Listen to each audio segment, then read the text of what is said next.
El libro se llama Alianza. El libro se llama Alianza, Proyecto Persa, de Michelle.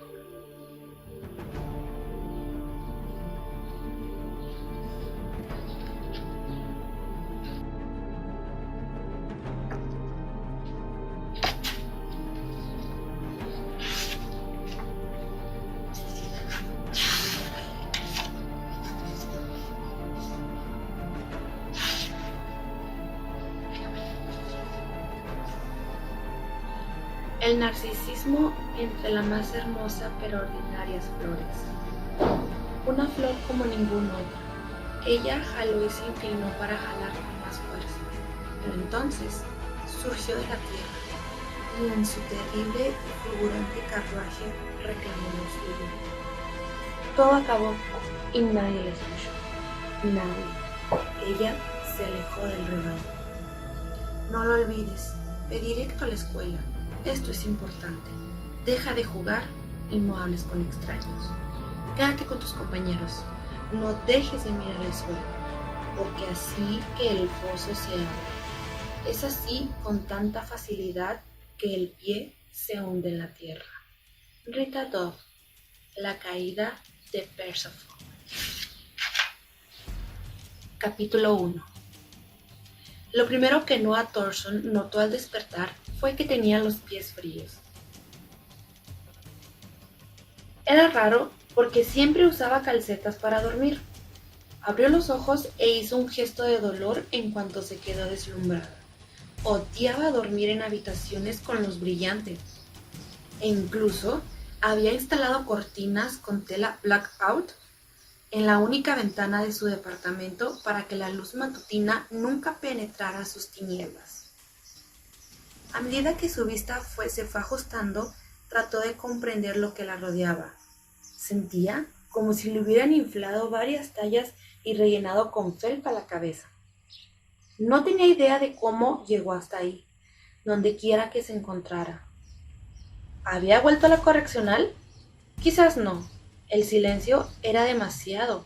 En la correccional siempre se escuchaba como si estuviera a medio carnaval.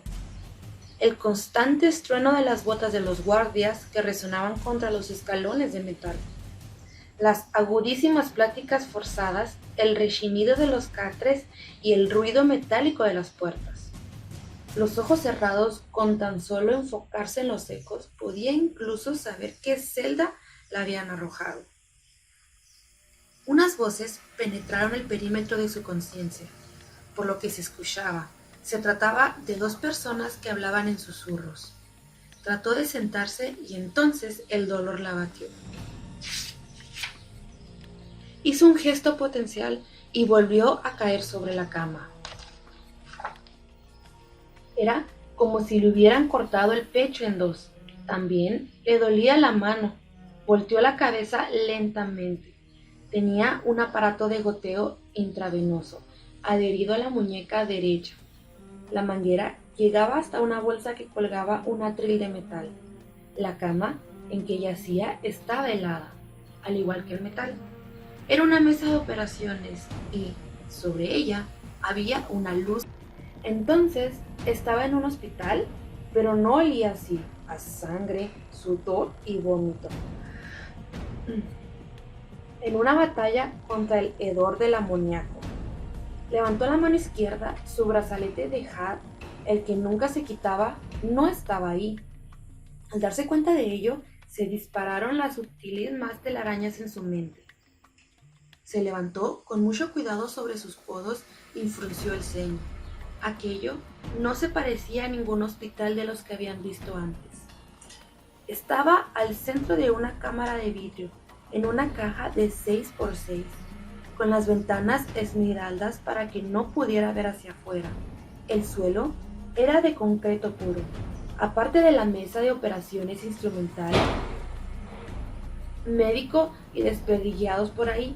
En la esquina había un cesto de basura rojo con una llamativa etiqueta en la tapa que decía desechos médicos. Al mirar hacia abajo, descubrió que llevaba puesta una bata desechable, pero no tenía estampado del nombre de ningún hospital. Trató de incorporarse. No era correccional ni tampoco un hospital oficial. Tuvo la impresión de que, fuera cual fuera cualquier lugar, ahí sucedían cosas terribles. El volumen de las voces aumentó. Alguien se acercaba.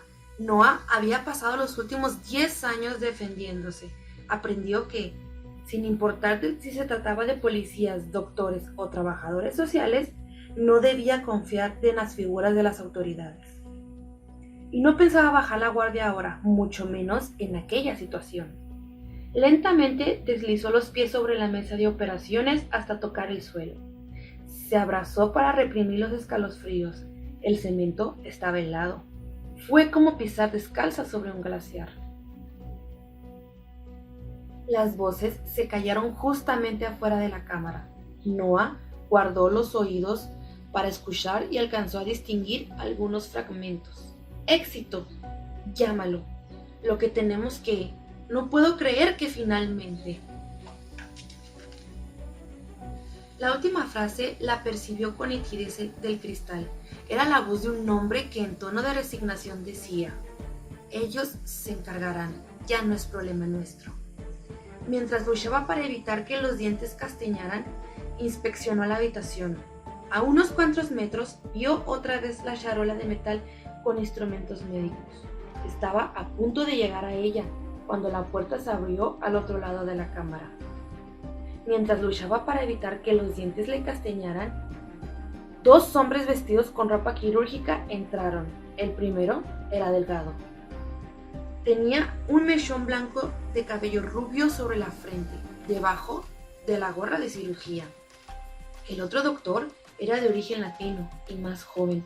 También era más corpulento y tenía un bigote desordenado que le marcaba el labio superior. Ambos se paralizaron al verla, y Noah aprovechó la oportunidad para acercarse más a la charola.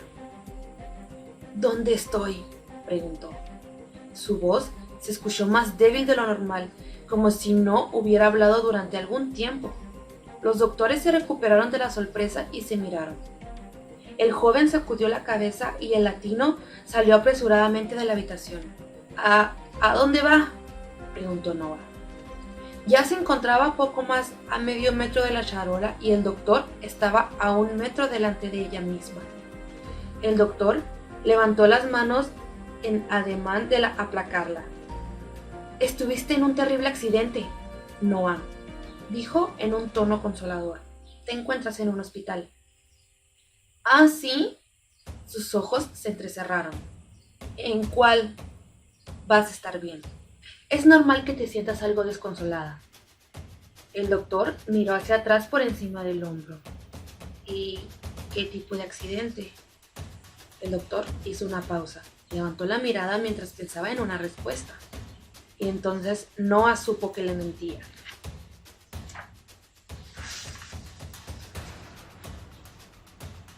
Recordaba era haber salido de su apartamento. Caminó hacia la estación de Newton Center para tomar el tren de Boston. Iba a ir al centro a recoger una nueva tarjeta de video para su MacBook. Dio una vuelta a la derecha en Oxford y pasó Wakefield para llegar a la parada del sistema subterráneo de Boston. La piel percibió con suavidad los últimos remates en calor que le dio medio otoño. La luz del día se coló entre los árboles, ya que comenzaban a dejarse caer sus hojas en un escándalo furioso rojos y anaranjados. Recordó que estaba feliz, más feliz de lo que había estado en mucho tiempo. De hecho, tal vez jamás. Y luego, nada, solo había un gran vacío. Fue un accidente automovilístico, explicó el doctor con un ligero triunfo de voz. Yo no tengo auto, ni siquiera tomo taxis, dijo Noah contento. Lo que quise decir es que te atropelló un auto. El doctor volvió a mirarla por encima del hombro con un creciente impaciente. Era obvio que el otro individuo había ido a buscar ayuda, lo que significaba que Noah se le acababa el tiempo. De repente cayó hacia el frente como si el mareo lo hubiera logrado. El doctor se agachó para alcanzarla antes de que se desplomara. Con un movimiento suave, Noah tomó un escalpelo de la charola y lo presionó contra un lado de su cuello. El doctor abrió la boca por completo en una expresión de sorpresa. Me vas a sacar de aquí si no quieres que te rebane el cuello, le dijo ella con firmeza. Y no hagas ruido. Por favor. El doctor hablaba con voz ronca. No te puedes ir, es por tu propio... De pronto se escucharon pasos apresurados que se acercaban. ¡Cállate! Noah lo empujó hasta el colado enfrente de ella y lo mantuvo en escalpeo presionando contra su cuello mientras salían por la puerta. Se detuvo afuera. No era un hospital en absoluto, sino una bodega gigante del tamaño de un hangar de aviación. Alrededor de la cámara de vidrio habían pasillos improvisos con cajas de cartón, así como largas hileras de archivos metálicos. ¿Por dónde se sale de aquí?, susurró ella, con la boca muy pegada al oído del doctor, lo cual no fue difícil porque medían casi lo mismo, más de 1,75 m. El doctor titubeó y luego señaló a la derecha. Ahí hay una salida, pero tiene alarma.